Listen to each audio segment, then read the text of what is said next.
Ahepa was founded July 26, 1922 in Atlanta, Georgia. Our 8 founding members were members of that Greek community, and they felt a need to come up with an organization that would help Americanize the Greek immigrant, because at that time there was a lot of racial tension in the South with any immigrant, Italian, Polish, whatever. And there were many Greek Americans or Greeks that were here working that were beat up, imprisoned, and it was just a horrible situation for any immigrant. So these individuals took key elements of other organizations and created what is now the Order of Ahepa. Founded in Atlanta by our 8 founding members, which we call the Mother Lodge. Those individuals started visiting other towns close by, and they started creating chapters across the United States. Primarily, they created the opportunity for these immigrants to learn English. They would have English-speaking classes, become citizens. They would help individuals find work in different communities. And by the 1940s, they were the preeminent organization representing the Greeks in the United States. So in a very short period of time, they used whatever influence they could to start influencing change for the better for the Greek immigrant. Ahepa, at its core, supports the Greek roots. It supports the language, the culture, the country, and the beautiful things that we found and we were raised with, and that have existed through these hundreds and thousands of years now. Again, it is the philanthropy, it is the believing in education, it is the civic responsibility, it is the pursuit of family and individual excellence in trying to promote those values, to preserve those values. And we've had great expansion the last 10 years in Greece, in Cyprus, and in Europe. Many Greeks the last years, as you've heard, everywhere have been leaving Greece because of work and have been moving throughout Europe. And those Greeks in Europe are now almost in the same position the Greeks coming to America were 100 years ago, looking to assimilate, looking for fellow Greeks, pares and ignoremias, and they're starting chapters throughout Europe to do just that, to find friends and people that have common interests and values. And I think that's really what spurred our expansion in Europe the last few years. And Greece is going through their own changes. And I think as people are getting older, in their 50s and 60s, they're realizing that Greece is not the Greece that it was when they were 20. And I think they'd like to also strengthen their roots. And I think they see the significance of making sure their children not only see them as Greeks, but see them as Greeks that are giving back and doing things and helping their fellow man and offering some sort of I guess philanthropy in their own way, because philanthropy and giving back is different for everybody. Some people can do it with their time, some people could do it with their pocketbook, other people could do it with a talent. I always say that it costs nothing to smile, it costs nothing to say thank you, it costs nothing to open a door, to be polite. And when you say something nice or do something nice, you may be saying it to a person that has no interaction with any other human beings. So that little statement, those kind words for that person may have made a difference already in their day and in their week, because they might not get that from anybody else. So it's trying to figure out what everybody can give back, and everybody's in a position to give back something. Unfortunately, they don't all do that, and we try to encourage that and help people understand that everybody's in a position to do something good. Let's just all try to do it, because the world's much better when a lot of people are doing a little bit than when you have a few people having to do a lot to compensate. For me, the first images I have from Ahepa come from my family. My family were immigrants to the United States, both my husband's family and parts of my mother's family. And although when they first arrived here, Ahepa didn't exist, I remember the stories, like legends in the family, about how Ahepa was created in order to protect Greeks, in order to allow Greeks to help each other and face so many obstacles they had. Early Greek immigration to the United States was not smooth. and all the first immigrants have each one their own share of hardship and discrimination and a lot of problems. So Ahepa was like a refuge for them. And I remember my grandmother's sister talking about how she was a member of Ahepa and she was going there and she spoke no English at the time, and she found fellow Greeks and they were talking about their homes and their families back in Greece, and they found support in each other. So apart from the actual work that Ahepa has done, it's huge work, for me it's a feeling of tenderness and a feeling of belonging, an organization that helped and provided so much needed support to generations of Greeks that really needed support. In order to understand the history of the United States, you have to go back and you have to sort of educate yourself with why does someone dislike someone for no reason? They're sort of told not to like them. Why don't you like the Italian or the Jewish or the Greek or the whatever? So I think what happened, if you look at the newspapers of the day or follow along any of the stories, anything that would go wrong to John Q. Public, Mr. American, he lost his job or he got wage cuts or he was overworked or any reason, the blame became the Greek or the Italian or the immigrant stole my job from me. Not unlike today when you see this debate about legalizing immigrants that are coming illegally over the border. These people do a lot of work. I mean, our organization was built on immigrants. We want justice for everyone, but in a legal way, right? So I think that uneducated, emotional people would take their frustration and anger out on easy targets. The immigrant, the person who couldn't speak the language, didn't understand the customs. All he wanted to do was make $10 a day, but you were taking $10 out of somebody else's pocket. So I think that's where that started. And I think one of the primary elements that we've seen in the Ahepa, and it's even in our name, the educational component. We felt, I think the originators felt, that if we could educate the immigrants and their children into becoming good Americans, meaning go to school, get a job, work, save, buy homes, create a community, then I think they would be part of that fabric of America. And it's exactly what they did. Our chapters, a lot of the chapters we've started these last few years in Europe and in Greece, some chapters are not exactly sure what they can do and can't do. We just encourage them, like I said, is to find something. We were just in Santorini. I just initiated a chapter in Santorini. We met and we did the initiation in somebody's restaurant. When we finished the initiation, the brothers were asking, what can we do? What's out there for us? What's possible? And being in the food business myself, I picked on the restaurant owner who just became a brother. I said, guys, Holy Week is coming up.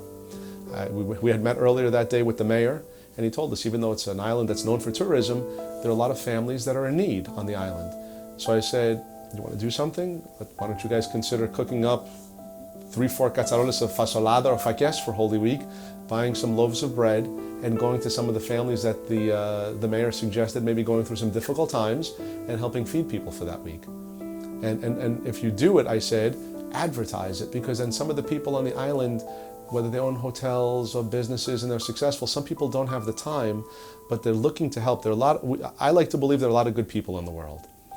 How we can get them to jump into the game and to start helping is a different story. But if they see people doing good things, those are the people that usually say, okay, let me give a small donation because I'd like to be involved. I don't have the time, but I see what you guys are doing and I like it, so here you go. Please take this and see if you can feed some more people, or see if you can make a difference in a few more people's lives.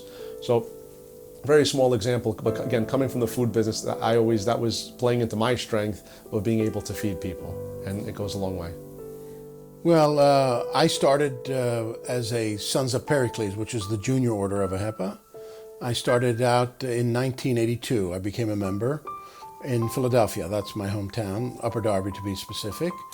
And then I began traveling with the Sons from state to state, originally playing basketball. I haven't done that in 50 years, so 40. But we had a good group of friends, and we would travel around, and then we went to our first national convention in 1984, which is at the Fontainebleau Hotel. And I think from that point forward, Ahepa was really something for me. It was more than just part of my life. It became sort of a full-time part of my life. You know, I went to all the meetings, I did all the work. I became the Supreme President of the Sons in 1989. I got to travel the whole country and visit and make great friends. And then I was asked to come as a junior, when I finished in the Sons in 1990, I was asked to come to headquarters here in Washington as a junior member of the staff. And we worked from that point forward in some capacity here at Ahepa. Ahepa didn't start as a political organization, and it's not even today a political organization, and I think that's its main strength, because even the bridges they built are based on the human factor, not on political considerations. So everybody, despite of political affiliation or political beliefs, both here and in Greece, they relate to Ahepa, exactly because they underline human needs and needs of communication between the homeland and the adopted homeland. I think their biggest strength is exactly an organization that provides service, is dedicated to service, is dedicated to building relations, but on a human level, basic human level, and this is irreplaceable. If you look back to the founders of the United States, they looked to ancient Greece to find the seeds of democracy that they used to build what today is our country. Through the test of time, it seems as though many of those original thoughts and ideas have been able to thrive in the United States, some better than others. And I'm not saying that everything that was available worked foolproof, but certainly the construct of the original 13 colonies and eventually the adoption of the Constitution in 1789 was sort of, in theory, built off of what happened in ancient Greece and what democracy was then. Totally different than what democracy is today. I mean, democracy in ancient Greece was not a kingdom, and that's really the difference. But you can't measure what's happening today with what happened there. But the seeds of the thoughts of freedom of expression and public forums and things like that to express your ideas, I think took root from Greece. And America's not the only country that's benefited from those seeds, right? So we're just very fortunate that the Ahepa sort of understands it and promotes that. I mean, if you dissect our name, the American, Hellenic, those two words are very easy, educational, progressive association. So all of those words mean something when you say Ahepa. So I think we take a little bit from each one of those letters and say, this is who we are. That's our identity. Ahepa has over 500 chapters throughout the United States, Greece, Cyprus, and Europe. My goal is to help those chapters grow, get them more active, and making sure that they're promoting the values, that they're active in their communities. We were never, and I'm not a person who believes in quantity over quality. We have a lot of little chapters that do a lot of great things. So it's never about the size of the chapter. It always comes down to the desire to do good and how great that desire is. And there've been a lot of chapters with 20 or 30 people that have fed hundreds of people for holidays, that have gone out and helped people in their real difficult times in life. So it would be great to say just increasing the membership, and that is a wonderful thing. I think introducing the organization to more people, getting those people to understand what we do, and getting the newer people that have come into the organization to feel it. We're an organization that's based on feeling more than definition. If you feel something, you can never lose it. So when they feel a desire to get involved, a desire to do good, a desire to help, all we like to do is that person, you get out of their way, and all you do is try to, once in a while, pour a little bit of gasoline on that fire, because once they have that fire, that's what this organization was built on, is people having the desire to help and do good. Ahepa has adapted to changing circumstances. They have 100 years of history. You don't survive 100 years and be a thriving organization if you don't adapt. So they adapt every time, every generation. And of course now they have to adapt to the new circumstances that characterized the United States and also Greece. We change, they change. And this is part of Ahepa's strength. But of course certain things stay the same, and what stays the same with Ahepa is reliability. Ahepa is reliable, is trustworthy. You can never fail with Ahepa. And based on these characteristics, I think Ahepa is moving towards reaching out to this younger generation of Greek Americans, because now we're talking about third, fourth, fifth generation of Greek Americans. The Greek diaspora in the United States is changing very much. Most of this now is product of mixed marriages, which is normal in our lives. We have another wave of immigration, maybe not a wave, not so many numbers, but strong presence of young Greek scientists that came to the United States, especially during the 10 years of economic crisis. And here they found excellent working conditions and mainly excellent opportunities to thrive, and a lot of startups, a lot of biotech companies are owned by Greek scientists. A lot of medical doctors in New York, they have studied in Greek universities. This is a completely different kind of Greek immigrants than what it was 100 years ago or 50 years ago. So the role of Ahepa is to help the Greek diaspora here stay connected to Greece and to the Greek population in Greece to understand how the Greek diaspora in the United States feels and lives. 1941, when the United States was entered into the Second World War, our Supreme President was George Vournas. He was a major in the OSS. He was alive when I first came to Washington. And as the junior member of the staff, it was my job to go to lunch with him once a week because he always came to the office. He was the most sophisticated man I've ever met up until that point.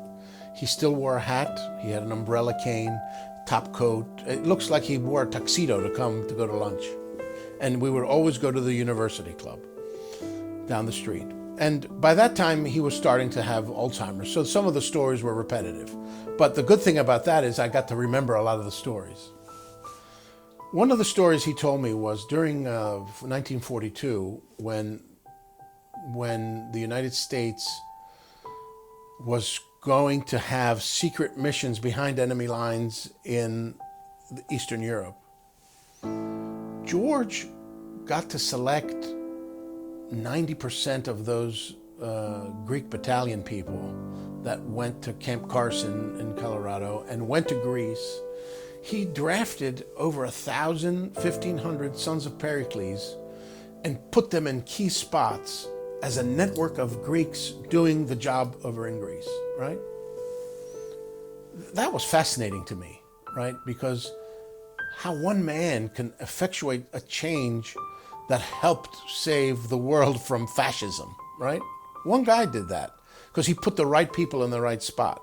Now, I'm not saying the United States didn't have the ability and the money and the power and the whatever, but if they were able to shorten the loss of life by a month, 6 months, a year, because of the selectiveness of that individual, we were the only game in town, the Ahepa. He had direct access to President Roosevelt. He was the one that helped get Ahepa to become the only registered organization with the Department of Treasury that sold $350 million worth of war bonds in 1943 dollars, which would be today over 10% of the total cost of the Second World War. Ahepa did that by collecting nickels and dimes.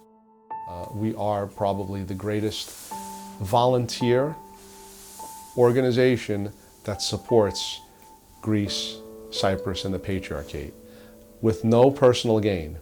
We're not a business organization. We're not a networking organization. We get nothing out of this. Okay? There is no increase in our businesses when we're there helping Greece. We don't do it to promote ourselves. We are there to make sure bad things don't pass in Washington.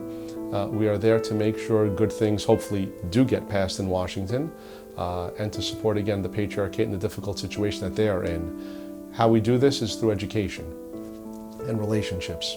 By having chapters throughout the country, all these chapters have gotten to know their local politicians when they were starting out and they were looking for a place to speak and people to get to know within their communities. And as those people get to Washington and get into the United States Congress, which is where the Hellenic Caucus is, we have about 110 to 120 people usually in the Hellenic Caucus that again support issues of importance to Greece, Cyprus, and the Patriarchate, both Democrat and Republican. We do not take sides in Ahepa. We have good relationships on both sides of the aisle. That's very important, including in Greece. It doesn't matter who the Prime Minister is in Greece, we support the country. Ahepa earns its place in society because of the work that it does. The millions of dollars that we spend to provide assistance to people around the world now, not just in the United States. Whether it's a soup kitchen in Houston, or a battered women's shelter in Alabama, or lifeboats in Seattle, Washington. I mean, we have nearly 400 active chapters in the United States. We have 40 in Greece. We have 60 all throughout Europe. We have Australia. We have Canada. We have members that care, that want to do work.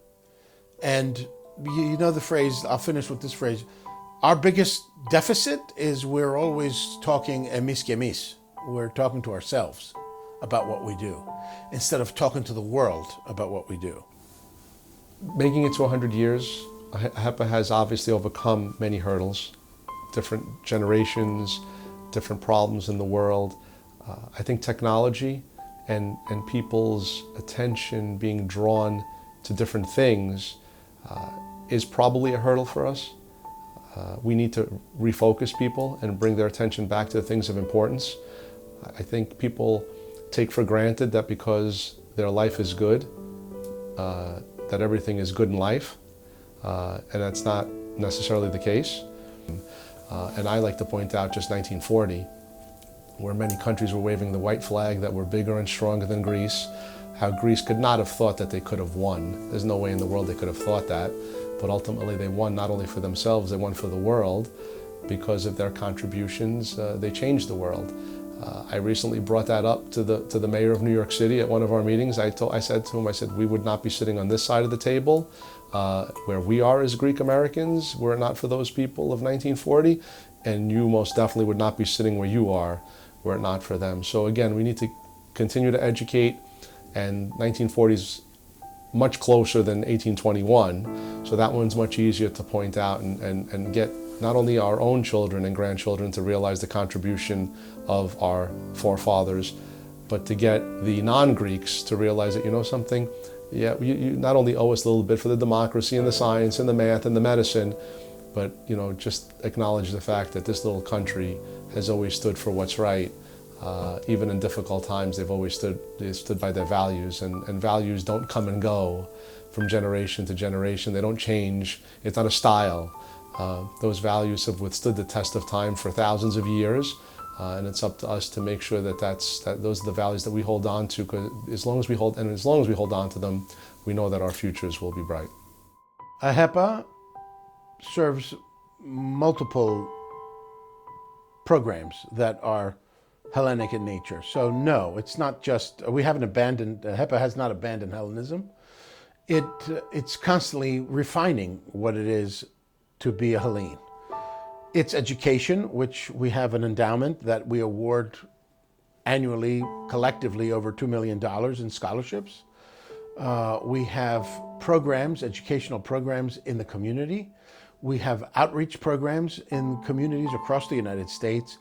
And like I said before, there's a battered women's shelter, there's a soup kitchen.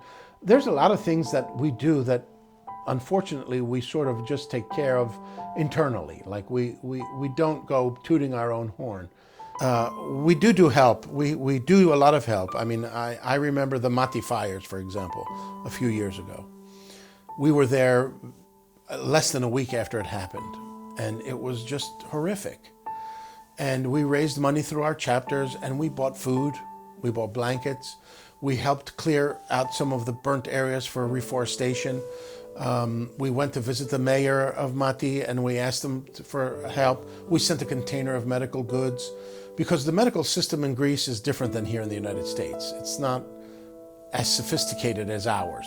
And we built 2 hospitals in Greece, as you know, Evangelismos after the Second World War, and the Ahepa hospital in Greece, in Thessaloniki, which is the premier hospital in that region. I mean, people come from all those other countries to the Ahepa hospital.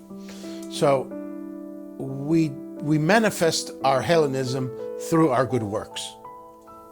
One of the beautiful things that the Ahepa family and our forefathers were able to figure out, besides us celebrating our 100-year anniversary, was the daughters of Penelope. So our sisters, our mothers, our daughters, the respect that the organization had to establish a female presence. 93 years ago, I like to bring to people's attention, women did not have the rights, not even in this country, the most modern and advanced democracy in the world, did not have the same rights as men 93 years ago. But this organization felt the need and wanted to make sure that, again, our sisters, our mothers, our daughters could help. And only a couple of years later, with the Sons of Pericles and Maids of Athena.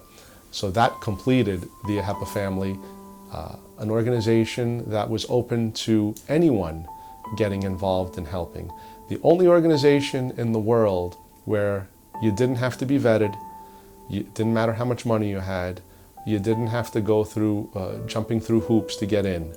A doctor, a lawyer, a businessman, and a restaurant worker could sit at the same table as equals based upon their desire to help and do good.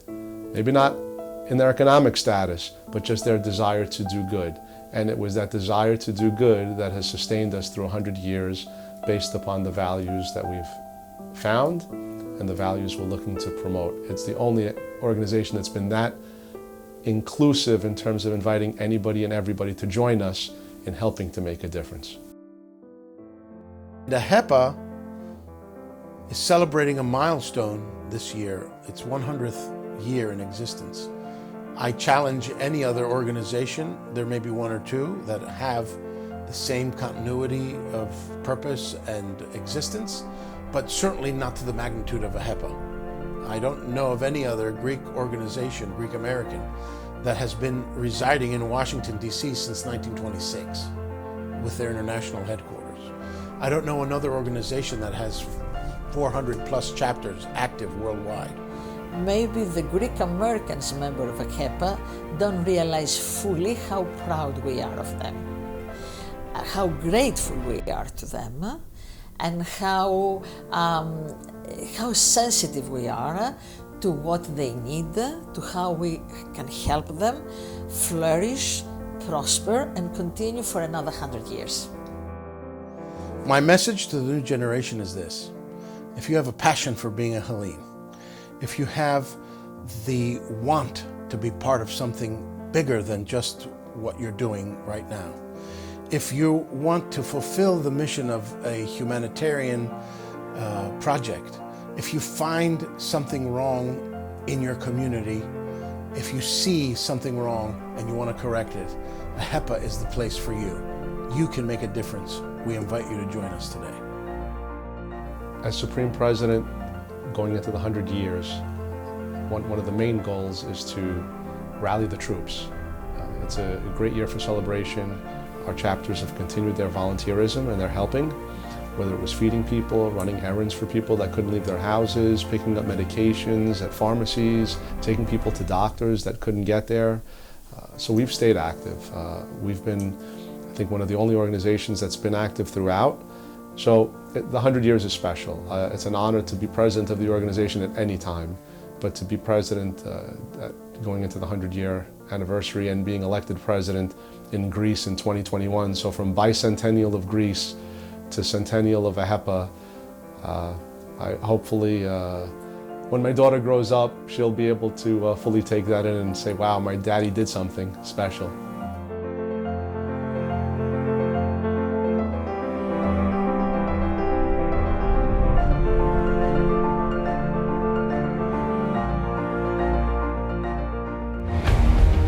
For we're a nation of community, regional and other organizations, all of them varied, voluntary, and unique.